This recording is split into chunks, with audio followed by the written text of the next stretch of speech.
मैं Amjadullah Khan spokesman MBT.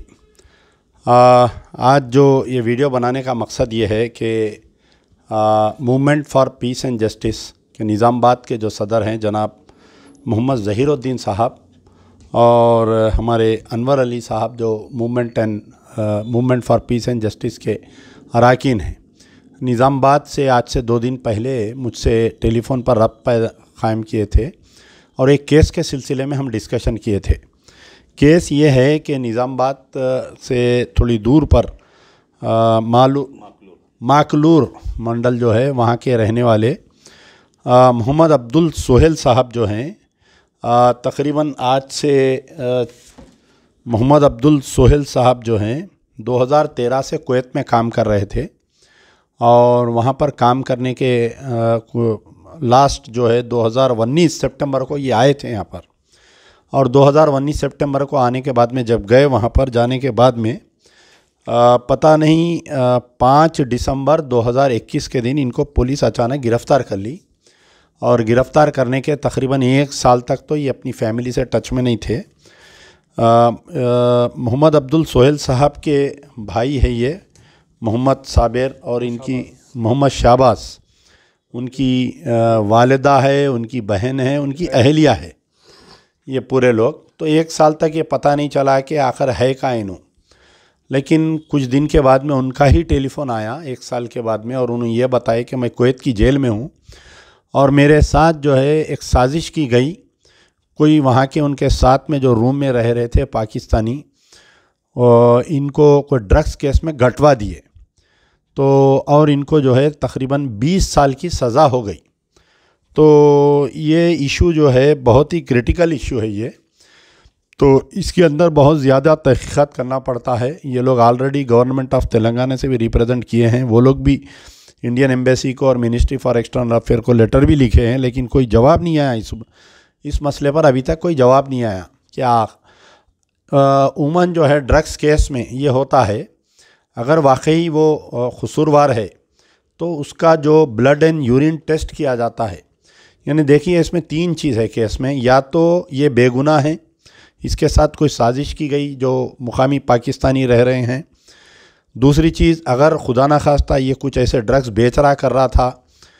तीसरी चीज़ जो है ये क्या ड्रग्स लेता था। लेकिन इनके घर वाले और उनके टेलीफोनिक कन्वर्सेशन से ये बताया जा रहा है कि ये ना तो ये ड्रग्स लेता था और ना ही कोई ड्रग्स का कारोबार करता था। कुछ पाकिस्तानी जो रूममेट्स है, जो दुकान में जो इन्हों जहाँ पर काम करते हैं वहाँ पर वो लोग काम कर रहे थे, तो उनकी कुछ दुश्मनी की वजह से ये हरकत की गई है। इनके भाई का बोलना है, और क्योंकि उनके टेलीफोनिक टॉक पे ये बात आई है, तो उसी को पेश नज़र रखते हुए हम जो है मिनिस्ट्री फॉर एक्सटर्नल अफेयर से दोबारा फिर से हम कोशिश करेंगे।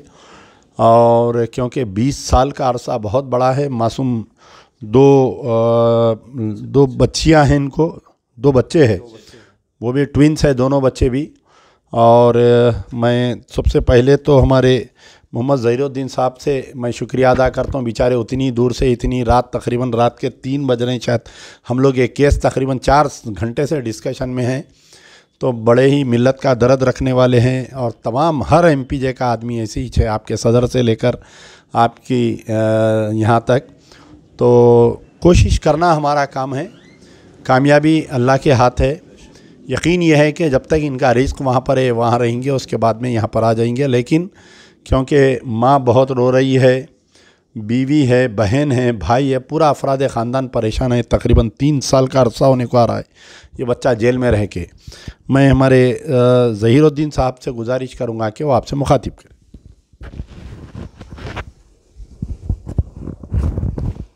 अस्सलामु अलैकुम रहमतुल्लाहि व बरकातहू।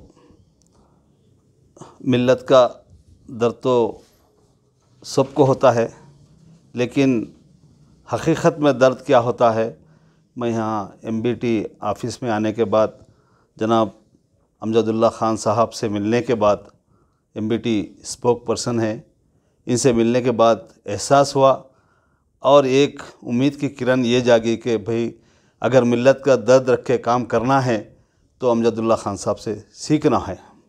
मुझे अल्लाह के फ़ज़ल व करम से यहाँ पे बहुत सारे इनके केसेस देखने के बाद इन्हों जो काम करते हैं, इनका जो तरीक़ा है मेरे को बहुत पसंद आया। मैं इसी सिलसिले में यहाँ पर आया हूँ। इस गुज़िश्ता भी एक केस लाया था, अल्हम्दुलिल्लाह ये बाहर बच्चा गुज़िश्ता 7 साल से बच्चा फैमिली से अटैचमेंट नहीं था। अब वो बच्चे का ट्रेस हो गया, मालूमात हो गए। इंशाल्लाह वो भी काम अंजाम पाएंगा इंशाल्लाह जल्द से जल्द। और ख़ास बात अभी ये जो आए हैं निज़ामाबाद के बाजू 12 किलोमीटर दूर पे एक माकलूर गांव है, वो गांव के रहने वाला सोहेल बच्चा है। ये 2019 से 2013 में वो कुवैत गए थे एज ए प्लम्बर पे, और इन आना जाना था बच्चे का। आखिरी बार सितंबर 2019 में वो इंडिया आए। इंडिया आके फिर 1-2 महीने रह के चले गए। उसके बाद वहाँ पर ऐसा उनके ऊपर रूममेट्स के जानिब से ऐसा केस बन गया कि ये ड्रग्स में पकड़ लिया उनको। अब ये घर वाले बहुत परेशान हैं, गरीब है, 2 मासूम बच्चे हैं और उनकी अहलिया, उनके वालदा बहुत ज़्यादा परेशान हैं।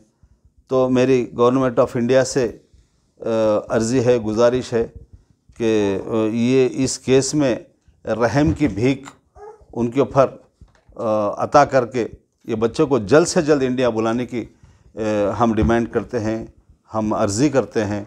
और ये केस में अमजदुल्ला खान साहब से भी हम रिक्वेस्ट करते हैं कि आप इसके ऊपर ज़्यादा तवज्जो दे के इस केस को आगे बढ़ाने की कोशिश करके बच्चे को यहाँ इंडिया बुला ले तो बड़ी मेहरबानी होगी। जज़ाकल्लाहु खैर। इनके भाई है, आप कुछ अपील करना चाहिए, बोलिए। जी, हम लोग जो है 4 भाई है, हमारे वालिद साहब नहीं है, हमारे वालदा के ऊपर ही है जो कुछ भी है। हमारे वालदा जो है बहुत तकलीफ़ महसूस कर रहे हैं, जो है हम लोग को भी, हम लोग भाई में बहुत अटैचमेंट है हमारे, तो लिहाजा जो है अमजदुल्ला साहब से जो है मैं बहुत रिक्वेस्ट कर रहा हूँ कि जो है मैं हमारे भाई को जल्द से जल्द बुला ले। बहरहाल देखिए, मैं दोबारा फिर इस केस की नवीयत आपको समझाता हूँ कि बहुत ही क्रिटिकल केस है ये। कोशिश करना इंशाल्लाह, क्योंकि उमन ऐसा होता है कि जो भी जहाँ पर भी पाकिस्तानी अगर कोई वहाँ पर जॉब में साथ में हैं या रूममेट्स है, तो ये लोग अपनी दुश्मनी जो है ऐसे ही ड्रग्स केसेस, ऐसा ड्रग्स में फंसा देते हैं। ये अक्सर ये पूरे गल्फ़ में हमको ऐसा, हमारे पास जितने केसेस चल रहे हैं, इससे पहले भी मैं 2-3 केसेस किया तो उसमें भी ये बात आई कि भाई ये पाकिस्तानी लोग जो है ऐसा केसेस में फंसा देते हैं। तो हो सकता है कि अल्लाह ताला इस बेगुनाह को जल्द से जल्द रिहा करा दे। अल्लाह ताला अज़ीज़ हमारे ज़हीर भाई से काम लेना चाह रहा। आप देखिए कितना मिल्लत का दर्द है बेचारों को कि अपनी गाड़ी में उतनी दूर से बेचारे पूरी फैमिली को लेकर आए। रात के तकरीबन 2:30-3 बज रहे हैं, अभी तक यहाँ पर बैठे हुए हैं। अब मेरा घर तो बाजू का, मैं अब चले जा सकता हूँ, ये बेचारों को 4 घंटे सफ़र करके जाना है। तो बहरहाल बातें छोटी रहती है लेकिन इसका सवाब बहुत बड़ा होता है। तो इंशाल्लाह अल्लाह से हम सब मिल के दुआ करेंगे। ये हमारा वीडियो जो भी देख रहे हैं, मासूम बच्चों का बाप है, माँ का सहारा है, भाइयों का सहारा है। मोहम्मद अब्दुल सोहेल जल्द से जल्द रिहा हो और आए। शुक्रिया। यार जिंदा सोबत बख्त।